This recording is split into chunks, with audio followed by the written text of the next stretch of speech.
Good evening दोस्तों, आप सुन रहे हैं एक ऑडियो बुक जिसका नाम है the top 5 regrets of dying और मैं हूं आपका दोस्त सुधांशु। ऑस्ट्रेलिया की ब्रॉनी वेयर की बेस्ट सेलर किताब the top 5 regrets of dying को प्रकाशन के पहले ही साल में दुनिया भर के करीब 30 लाख लोगों ने पढ़ा।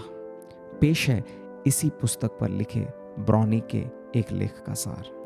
कई बरसों तक इन्होंने पैलिएटिव केयर में काम किया, जहां कैंसर जैसी लाइलाज बीमारियों से ग्रस्त मरीजों की पीड़ा को कम कर उन्हें राहत पहुंचाने पर ध्यान दिया जाता था।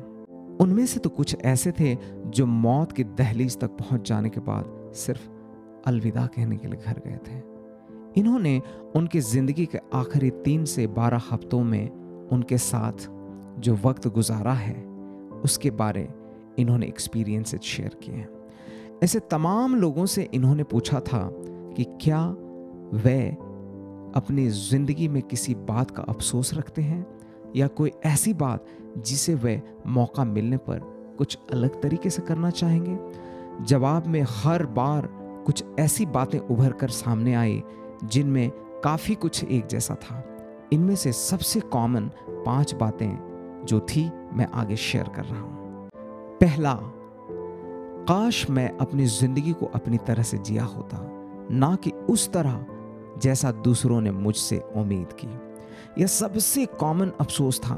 ज्यादातर लोगों ने अपने सपनों में से किसी एक को आधा भी नहीं जिया था और अब उन्हें लग रहा था कि ऐसा उनके अपने फैसलों के कारण हुआ है। जो दूसरा कॉमन रिग्रेट था, काश मैंने इतनी ज्यादा मेहनत नहीं की होती। इन्होंने जितने भी पुरुष मरीजों की तीमारदारी की, उन सब ने यह अफसोस जताया। उन्होंने अपने बच्चों को बड़े होते नहीं देखा और अपनी पत्नी के साथ वक्त नहीं बिताया। काम के चक्कर में उन्होंने अपनी जिंदगी में आए खुशियों के तमाम पल खो दिए। जहां ज्यादातर महिलाएं ऐसी थी जिन पर कमाने की जिम्मेदारी नहीं थी। जो थर्ड रिग्रेट था कि काश मैं अपनी भावनाओं को जताने की हिम्मत की होती।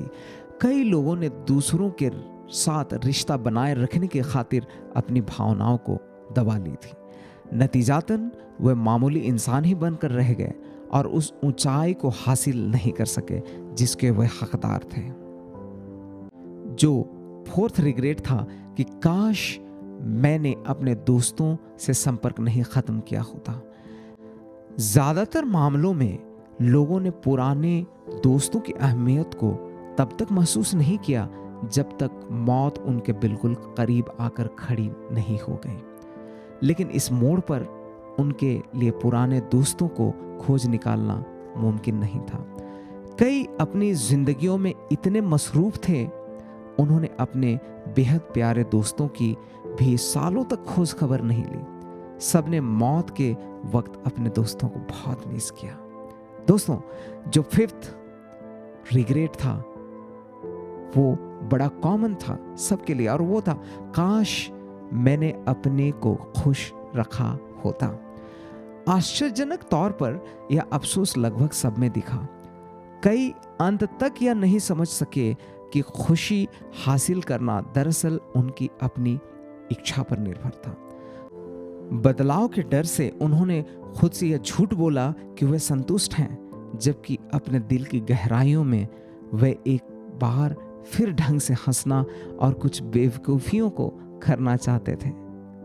जिंदगी एक चॉइस है या आपकी जिंदगी है।